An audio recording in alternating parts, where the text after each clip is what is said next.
नमस्कार। स्वागत है आपका न्यूज लॉन्चर पर। मैं हूं अशोक वानखड़े। लेकर आया हूं आपका अपना कार्यक्रम द एक्सरे। बड़ा अजीब है। कई बार तरक्की के आंकड़े जब हम प्रधानमंत्री की बात सुनते हैं, चाहे मन की बात सुनो या किसी रैली की बात सुनो, कि भारत अब विश्व की तीसरी बड़ी अर्थव्यवस्था बनने जा रहा है, पांचवी अर्थव्यवस्था हम हैं, बहुत जल्दी चौथी बनने जा रहा है। फिर आते हैं जीएसटी का कलेक्शन 1,80,000 करोड़ के ऊपर लगातार आ रहा है, कई बार 2 लाख करोड़ क्रॉस करता है। इसका मतलब हमारी इकोनॉमी है जो है बहुत ग्रो कर रही है। लेकिन एक आंकड़ा आ गया, उसमें भी बहुत तरक्की की है, और वो जो एक्सरे से मैं देखता हूं उस तरक्की को, तो मुझे अपने आप पे दया भी आती है। हर व्यक्ति पर, भारत में रहने वाले हर व्यक्ति पर अब जो कर्जा है वो 4,80,000 रुपए हो गया है। आप सबको बधाई हो, क्योंकि ये कर्जा एक साल में 23% बढ़ा है, यानी 90,000 बढ़ा है। इसके पहले मार्च 2023 में ये कर्जा 3,90,000 था। क्या बढ़ा है? खासकर पर्सनल लोन, क्रेडिट कार्ड, ये जो लोन ले रहे हैं लोग, इसका करीब करीब 54-55% इसका है। ये कर्जा जीडीपी के 42% है। और ये जो कर्जा हम पे आ रहा है, तो कई लोग कहते हैं कि ये बढ़ती हुई अर्थव्यवस्था का द्योतक है। लेकिन बढ़ती हुई अर्थव्यवस्था का द्योतक है इसके मायने कि आदमी कर्जा लेकर अपना क्रय शक्ति बढ़ा रहा है।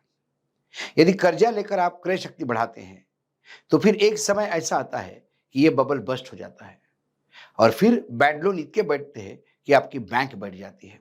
अब तो बैंक कह रही कि हमारी रिकवरी ठीक है, लेकिन क्या लंबे समय तक ये चलेगी? क्योंकि जो रोड मैप अभी इकोनॉमी का दिख रहा है, खासकर अमेरिका में ट्रंप दूसरी बार आने के बाद, वो लगातार इस बात को इंडिकेट कर रहा है कि आने वाला समय हमारे उद्योग के लिए, हमारे खेती के लिए, किसानों के लिए बहुत मुश्किल होने जा रहा है। और किसान तो अभी भी मुश्किल में है। इंडस्ट्रियल प्रोडक्शन, हमने कल ही एक खबर की थी कि इंडस्ट्रियल प्रोडक्शन भी डाउन हो गया है। तो फिर ये पैसा खर्चा कहाँ हो रहा है? देश के ऊपर 200 लाख करोड़ के ऊपर का कर्जा है। ये कर्जा जाता कहाँ है? ये पैसा जाता कहाँ है? और यदि ये विकास का द्योतक है, तो फिर मेरे देश में मुझे ऐसे हालात क्यों देखने पड़ते हैं? हम मंगलयान की बात करते हैं, सिंदूर की बात करते हैं, प्रधानमंत्री बड़ी बड़ी गाड़ियों में घूमते हैं, मंत्री के केजरीवाल ने कितने करोड़ रुपए लगाए बंगले पे, इस पे तो बड़ी चर्चा हुई। लेकिन रेखा गुप्ता के भी बंगले पे 60 लाख रुपए खर्चा हुए हैं। यहाँ लाखों रुपए खर्चा होते हैं, करोड़ों रुपए पुलों पे खर्चा होते हैं। उसका हश्र क्या है ये भी मैं दिखाऊंगा, जो मुझे एक्से से दिखा। एक दृश्य देखिए आप, एक दृश्य महाराष्ट्र से है। एक किसान जिसकी उम्र करीब करीब 75 साल है, अंबादास, वो हल जोत रहा है खेत में। पत्नी हल चला रही है और अंबादास अपने कंधे पे हल का जू रख के उसको खींच रहा है। क्योंकि पिछली बार बरसात हुई, फसल चली गई, कोई बीमा नहीं, कोई सरकारी मदद नहीं, कर्जे में डूब गया, बैल भी नहीं है, ट्रैक्टर का तो वो सपना भी नहीं देख सकता। ऐसे में खेत तो जोतना है, तो खुद जानवरों की जगह अपने आप को जोत करके दयनीय स्थिति है। जब मैं ये देखता हूं और मंगलयान की बात करने वाला प्रधानमंत्री देखता हूं, जब मैं ये देखता हूं और चौथी अर्थव्यवस्था, तीसरी अर्थव्यवस्था करने की बात करता हूं, तो फिर मुझे दया आती है। अपने आप पे दया आती है कि हम कितने मूर्ख हैं। वास्तविकता क्या है और हम किस आभा मंडल में जी रहे हैं? क्या इस देश की तरक्की स्टॉक मार्केट का इंडेक्स है? क्या इस देश की तरक्की हवाई यात्रा में पैसेंजर की बढ़ोतरी है? इस देश की तरक्की क्या सोने के बढ़ते भाव में है? इस देश की तरक्की तो सही मायने में रुपए के बढ़ते भाव में थी, जो रुपया आज सबसे निचले स्तर पे गोता खा रहा है, और हम कहते हैं कि हम विकास कर रहे हैं।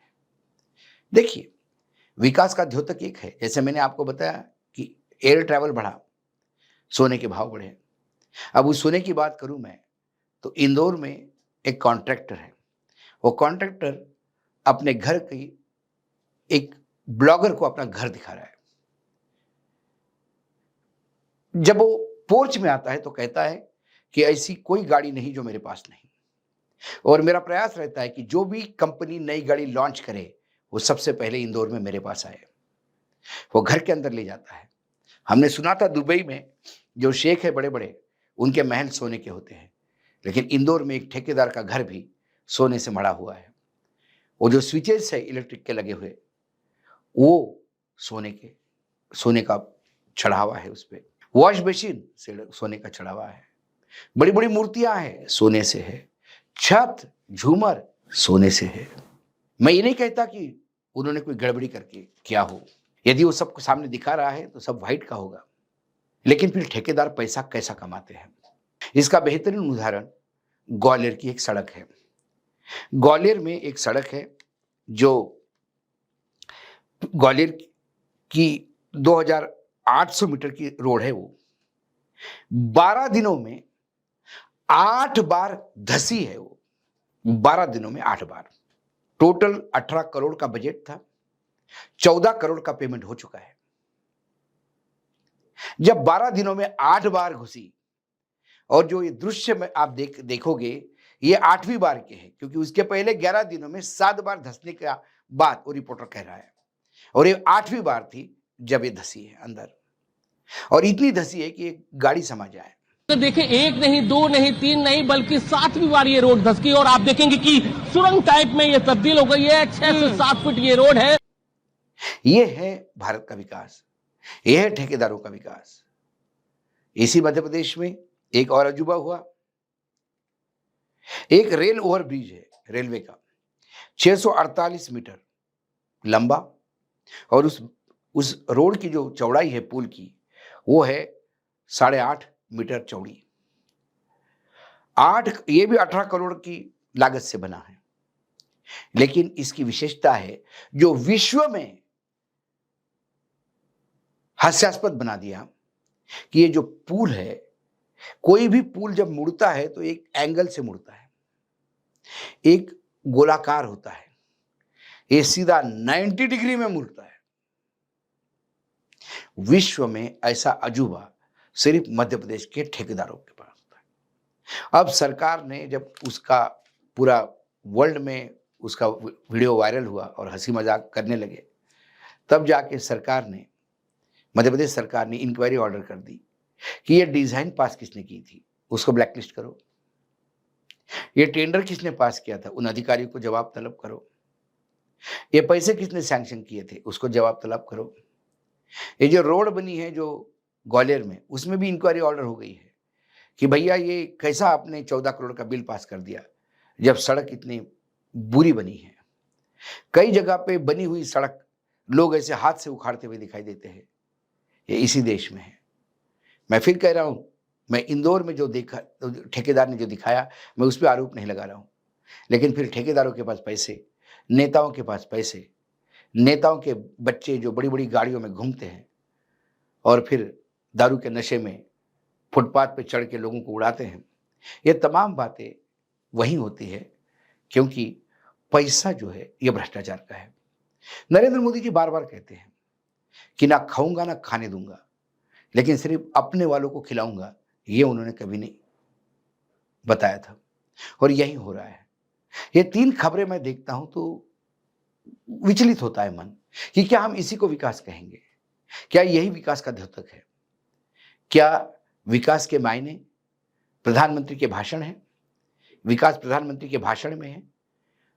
पार्लियामेंट में परोसे गए आंकड़ों में है? या फिर किसान की दुगनी आय भाषण में रह जाती है?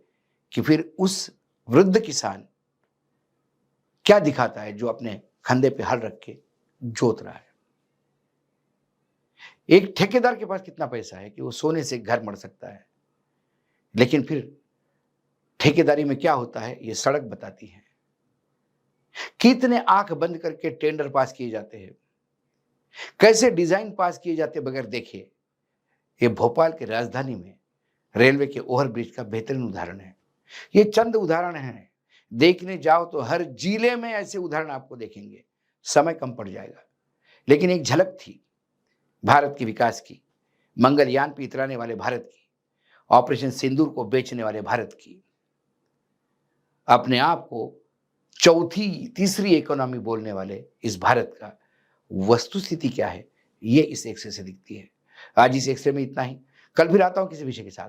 तब तक के लिए नमस्कार। देखते रहिएगा न्यूज लॉन्चर।